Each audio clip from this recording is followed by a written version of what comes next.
नमस्कार। आज हम एक ऐसी बॉलीवुड फिल्म की दुनिया में उतर रहे हैं जो सिर्फ एक फिल्म नहीं बल्कि अपने आप में एक घटना बन गई है। नाम है धुरंधर 2 द रिवेंज। ये बस एंटरटेनमेंट नहीं है, इसने कई बड़े सवाल भी खड़े किए हैं। तो चलिए समझते हैं कि आखिर क्यों मचा है इतना हंगामा। तो चलिए सीधे मुद्दे पर आते हैं। 75 करोड़ रुपए। जी हाँ, 75 करोड़ रुपीस।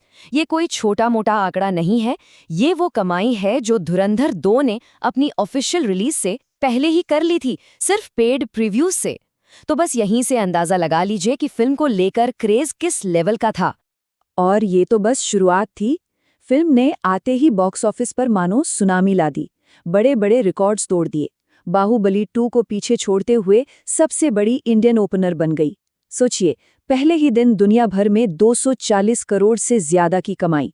और मजे की बात यह है कि कई खाड़ी देशों में बैन होने के बावजूद इसकी रफ्तार कम नहीं हुई, बल्कि सच कहूं तो इसकी चर्चा और भी ज्यादा बढ़ गई। ठीक है, पैसों की बात तो हो गई, लेकिन इस फिल्म की कहानी में ऐसा क्या खास है? आखिर क्यों इतना बवाल मचा हुआ है? चलिए मिलते हैं कहानी के जासूस और उसके बहुत ही खतरनाक मिशन से।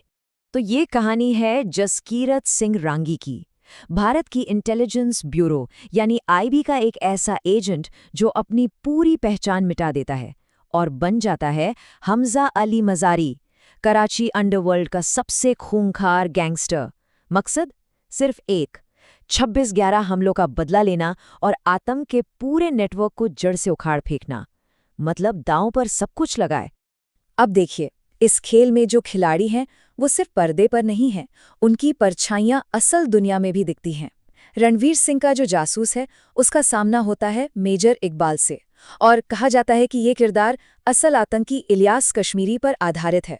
और उन्हें गाइड कौन कर रहा है? आईबी डायरेक्टर अजय सान्याल, जिनका किरदार भारत के national security adviser Ajit Doval से प्रेरित लगता है। बस यहीं से फिल्म हकीकत और फसाने के बीच की जो लाइन है ना, उसे पूरी तरह से धुंधला करना शुरू कर देती है। कहानी का क्लाइमैक्स तब आता है जब एक जबरदस्त एक्शन सीक्वेंस के बाद हमारा एजेंट पकड़ा जाता है। लेकिन उसकी घर वापसी की जो कहानी है ना, वही फिल्म का सबसे बड़ा और सबसे चौंकाने वाला मोड़ है। तो सवाल ये है कि वो घर लौटा कैसे? देखिए, कहानी कुछ यूं आगे बढ़ती है। हमजा पकड़ लिया जाता है, उसे टॉर्चर किया जाता है, लेकिन तभी दिल्ली से आईबी डायरेक्टर सान्याल अपना दांव चलते हैं और एक पाकिस्तानी जनरल को ब्लैकमेल करते हैं। और फिर आता है कहानी का सबसे बड़ा ट्विस्ट। पाकिस्तान का एक बहुत बड़ा राजनेता जमील जमाली असल में 50 सालों से भारत का जासूस निकलता है, और वही हमजा की सुरक्षित भारत वापसी का रास्ता तैयार करता है। फिल्म मेकर्स ने एक बहुत ही छोटी लेकिन जबरदस्त डिटेल डाली है। जब जनरल को ब्लैकमेल किया जा रहा होता है तो बैकग्राउंड में गाना बजता है बोनी एम का रास्पुटेन। ये सिर्फ एक गाना नहीं है, ये एक प्रतीक है। जैसे इतिहास में ताकतवर रास्पुतिन का पतन हुआ था, ठीक वैसे ही ये गाना उस पाकिस्तानी जनरल के पावर के अंत का इशारा देता है। ये बताता है कि कोई कितना भी शक्तिशाली क्यों ना हो, उसे जवाबदेह ठहराया जा सकता है। लेकिन फिल्म का असली विवाद किरदारों से कहीं ज्यादा उन घटनाओं को लेकर है जिन्हें कहानी में बुना गया है। और सच कहूं तो इसी वजह से ये फिल्म इतनी ज्यादा चर्चा में है।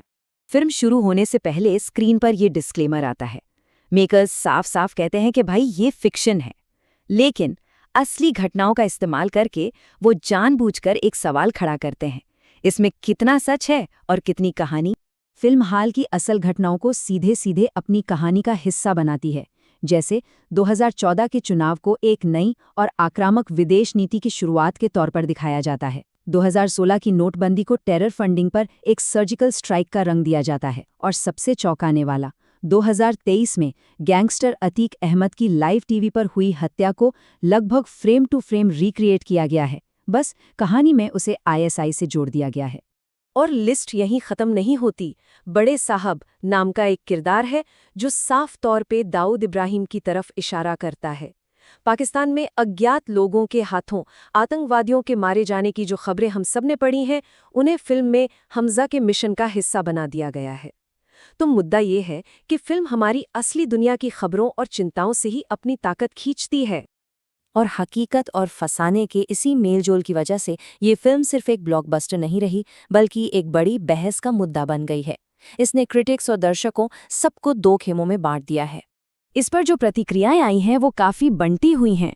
करीब 40% क्रिटिक्स इसकी मेकिंग, इसके क्राफ्ट की तारीफ करते हैं, तो वहीं 35% लोग इसके मैसेज को प्रोपेगेंडा मानकर इसकी कड़ी आलोचना कर रहे हैं।